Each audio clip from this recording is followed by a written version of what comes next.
Yo, what's up guys?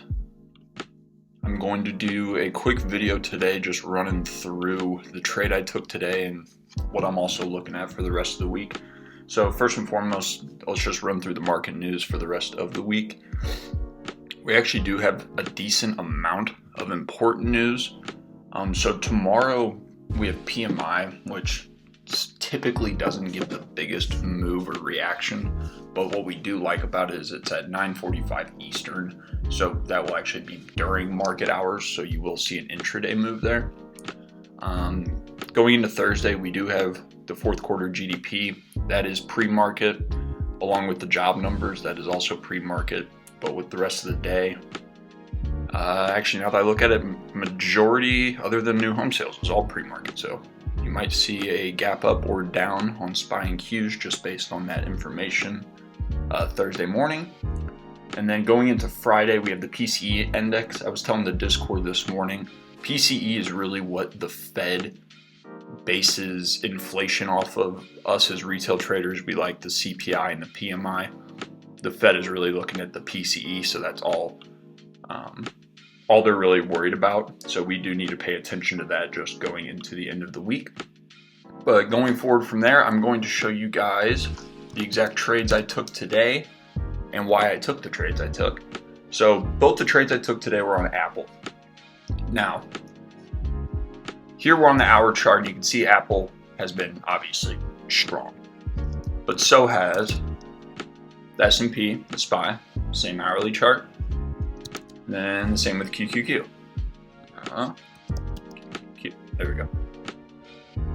Same thing, all sides. This whole rally that we've seen from early November to now closing into January, this has all been a tech rally. If you look at Nvidia and AMD, I don't trade those, so I typically don't even look at the charts, but if you look at those, you'll see what exactly fueled the massive rally that we had. Now, going into the trade I had today. So, I traded Apple today on both sides. I traded both calls and puts today. Now, reason being, so this yellow box that I have here, this is my resistance zone. So anytime we come up in between here, the goal is to reject below. You want it to break below the 5 and then to come down. That's just long-term play. Keep in mind, I'm looking at the 4-hour chart, so this is just bigger picture. So the reason I took the trades I took today, first was the Apple calls. Now, the reason I did that was because we opened here inside the zone and we initially made a push up. The markets overall were pretty strong to start the day. So once we got near the top of my zone, I had a good feeling that we would continue up and then hopefully reject. So what I did is I just bought calls, made a quick scalp, made some lunch money, and then just waited for my opportunity.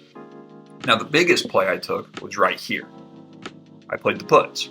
Now the reason I played the puts, one, we were at the top of my rejection zone. So it's the best risk reward, because then if we break and hold above, so let's say a candle breaks above and then a new candle starts and we're still above, the chart's invalidated. So it completely invalidates your whole thesis in one quick little move. So your stops could be extremely tight and you're looking at very little risk for a potentially extremely high reward. Now, the reason I took the puts, other than us being at the top of the zone, because if you look here, we were at military time 1540 when we hit the top this morning. Now, if you look at SPY and QQQ at the exact same time, 1540, I noticed that we're in a downtrend at this point in the day. So the indices that hold Apple and have Apple as a top holding were both coming down as Apple was nearing the top of its resistance zone. All that told me was your best risk reward is to buy the Apple puts and play the downside, because Apple, again, is the top holding in both QQQ and SPY. Yet Apple was strong, but the indices weren't. So it was kind of a telltale just to buy the shorts. I had my stop or my take profit set at 194 flat. Now that would have been right around here, right around this area. And once we hit there, we did start to battle. It was just waking up and down. And then I was already out at this point, but as you can see, it started just kind of working its way back up. Now, if I could go back and redo the whole trade again, I would do my same fibs.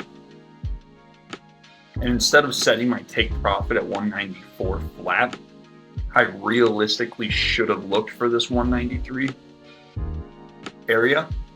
I didn't, obviously, but we took the green where we saw it, and yeah, couldn't ask for much more. Just a morning, couple trades, in your day about an hour into the morning. And other than that, guys, yeah, I'm looking forward to this week. I do think there's going to be some crazy moves. I'm not exactly sure what will be moving. Just with everything near all-time highs already, it's kind of hard to play the downside, even though that's what I really want to happen. But yeah, once we get some more action, some more tops and bottoms throughout the beginning of the early week, I believe that we could actually make some pretty decent moves. So I'll be looking forward to it, and I hope everybody else is too. I hope you guys have a great night, and I will talk to you all tomorrow. Thanks.